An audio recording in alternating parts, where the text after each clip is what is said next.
Hello, this is Adam Fox. This is my week 5 PowerPoint assignment. I chose to do my presentation on Edgar Allan Poe. Forgive me, I am fighting a bit of a cold, so I won't sound all that great. So we'll go ahead and we'll jump into it. This is the title page. It's a drawing of Edgar Allan Poe, or a painting rather. Um,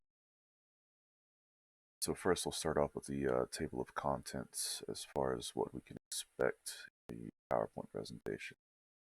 We'll start off with an introduction, followed up by biography, major accomplishments, notable works, worldview, analytical discussion of a dream within a dream, conclusion, and finally our reference page. As far as the introduction goes, I'll just go into more detail about what to expect.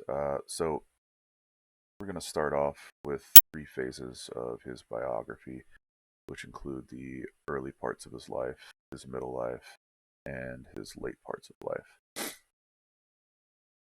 including his death, which was rather bizarre and tragic, but expect that from a figure like Edgar Allan Poe.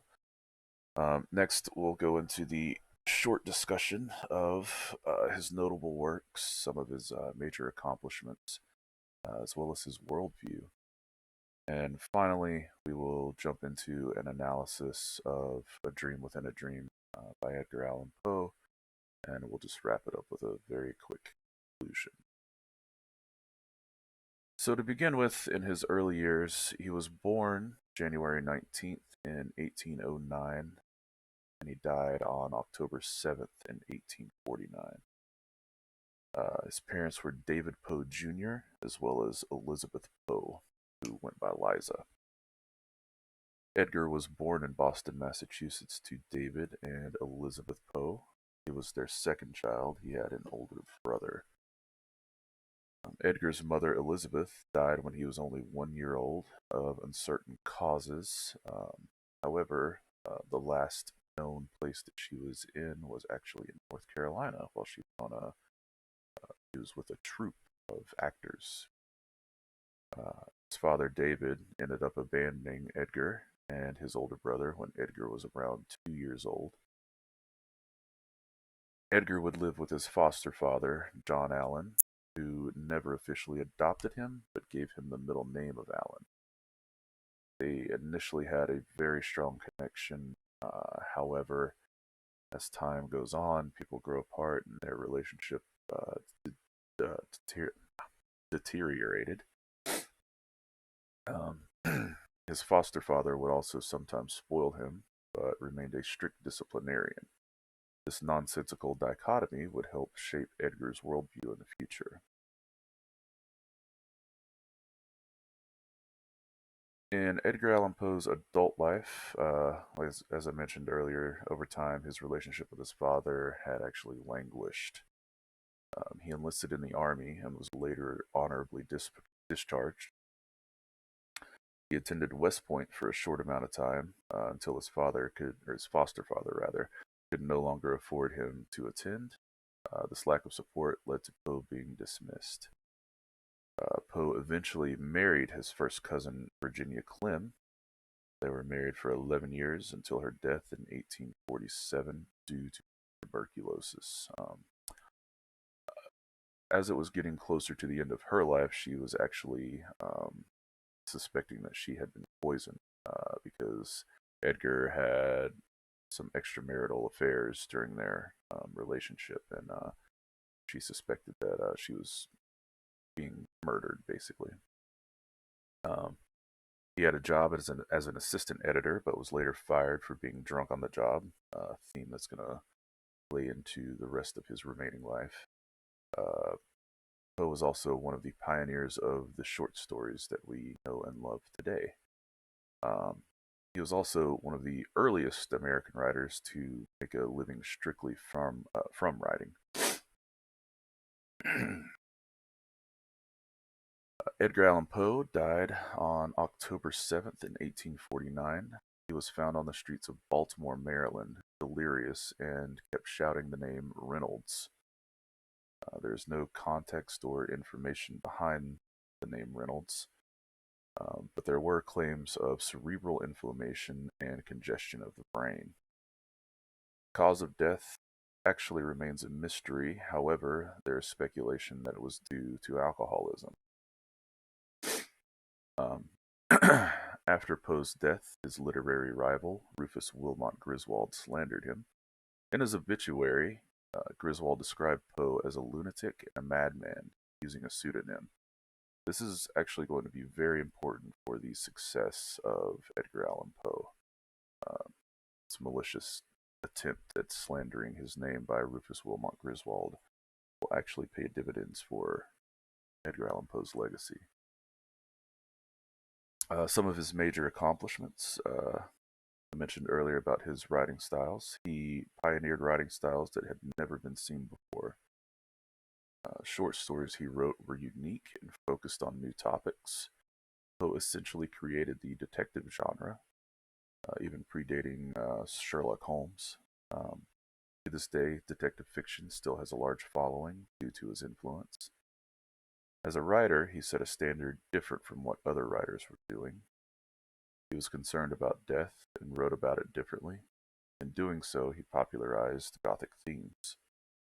Ironically, Griswold's slanderous obituary ended up helping Edgar Allan Poe's legacy and popularity. Edgar Allan Poe obviously had several notable works. I'll just start going over the poems. A Dream Within a Dream, which is what our um, literary analysis is going to be on, followed up by Annabel Lee, Alone, and of course The Raven. Still gets mentioned in popular culture today, cartoon, movie, writing, fiction in general. Um, he also wrote The Bells.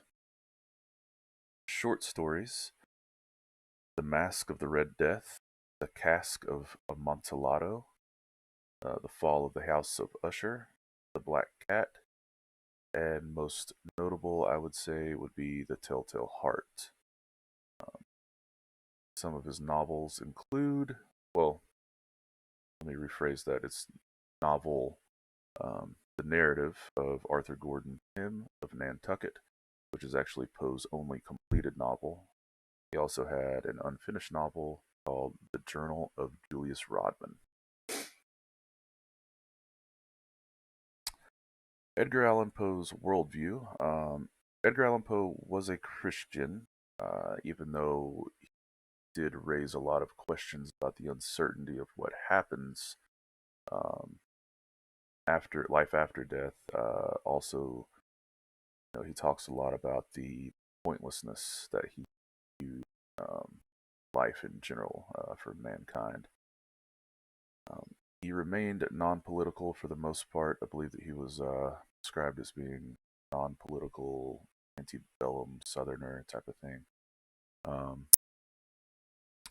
the human being is alone, a helpless victim of the madness of the universe. So he viewed humans as just being alone in this world that made absolutely no sense. Um, there was no rhyme or reason to life as he saw it, not to make a pun. Um, he was described later on, Ellsworth writes, he's generally thought of as a gloomy, dark loner, obsessed with death and that sort of thing, said Hal Poe, the Charles Colson Professor of Faith and Culture at Union. Actually, he was a rather cheerful, witty, friendly individual who enjoyed music and singing with his friends around the piano. Again, this kind of goes back to his dichotomy that started with his foster father, as far as one moment he'd be spoiling him, the next he'd be a strict disciplinarian. Kind of goes the same with him being rather cheerful in person and friendly and rather jovial, I guess you could describe him as. But in his writing, you could see the other side, as far as it just being dark and yearning, searching for meaning. Let's move on to A Dream Within a Dream. It's a rather short poem, so I'll just go ahead and read it here so that we can have some context. Take this kiss upon the brow, and in parting from you now, thus much let me avow, you are not wrong, that my days have been a dream. Yet if hope has flown away, in a night or in a day, a vision or in none, is it therefore the less gone? All that we see or seem is but a dream within a dream. I stand amid the roar of a surf-tormented shore, and I hold within my hand grains of the golden sand. How few, yet how they creep through my fingers to the deep, while I weep, while I weep. O God, can I not grasp them with a tighter clasp? O God, can I not save one from the pitiless wave? Is all that we see or seem but a dream within a dream? So to begin with, as far as the analytical discussion goes, we'll start off with some of the themes of A Dream Within a Dream. Um, a Dream Within a Dream is purely devoted to the theme of gloom. Um, as the poem unfolds, one is forced to confront man's senselessness, futility, and yearning in the realm of existence. According to Poe, making concessions is necessary for the human existence. Some more sub themes would be time, tragedy, and despair. With each loss he suffers, he feels betrayed by time. Poe's emotional outburst expresses his undying love for his wife. His experiences remain a source of confusion, and he still wonders whether they were real or figments of his imagination. Let's move on into the metaphors and symbolism. So, we had mentioned time as one. We'll also talk about reality. Reality. So, in a God-created, unreal universe, is life nothing more, or is nothing but imaginary events? In is life nothing but imaginary events the mind invents? So, I guess that could be described as viewing life almost as a simulation, but they didn't really have the concept of a simulated universe back then. Um, he kind of just sees it all as just as pointless. His perceptions may not be what they seem. He has a hard time grasping reality, and I think that his inability to cope with loss really kind of shattered his reality and just made him question if it was even real, if something this nonsensical could be real. Again, Poe writes about the grasping sand, but it slips out of his hands. Again, this represents his questioning of reality because he desires to just hold on to, these grains of sand. Like that's what he wants to do, but something just isn't letting him do that, which kind of goes into the whole dream aspect of it. He mentions a dream, or dreams in a dream within a dream, in a literal sense, but he also uses it metaphorically. Poe uses the entire poem as a metaphor for a dream. There are many times in dreams whenever you are actively trying to get yourself to do something. However, um, the reality that you're in, as far as the dream goes, will not allow you to do that. If you're trying to throw a punch in a dream, it feels like you're swinging it while submerged underwater, and that also plays in part with time because, as you can see, it says you could not grasp the grains of sand because time is fleeting. So again, all three of these are can be separated, but they all kind of go together. There's a lot of synchronicity with them. Questioning reality, and then being in this dream state, and then time is always fleeting because time in dreams it's either really slow or really fast. It's typically really slow, but it's perpetual. So um, this lack of control over his life frightened and frustrated him. Um, we'll go ahead and we'll start to move on to the structure and scheme. In the first stanza, this poem is arranged, in my opinion, uh, kind of strangely. I don't know. The first stanza is arranged with 11 lines, and the final stanza ends up being 13 lines. So that's a grand total of 24 total lines, just divided up um, rather differently. He uses alliteration with the S sound. That was the most predominant one that I had noticed.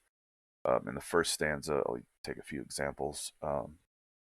Take this kiss upon the brow, followed by all that we see or seem of a surf tormented shore.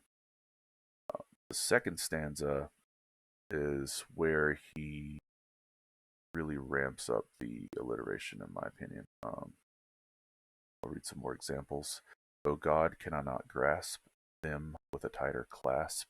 O God, can I not save one from the pitiless wave? Is all that we see or seem but a dream within a dream. So, in conclusion, Edgar Allan Poe had trouble accepting reality and had difficulty coping with loss.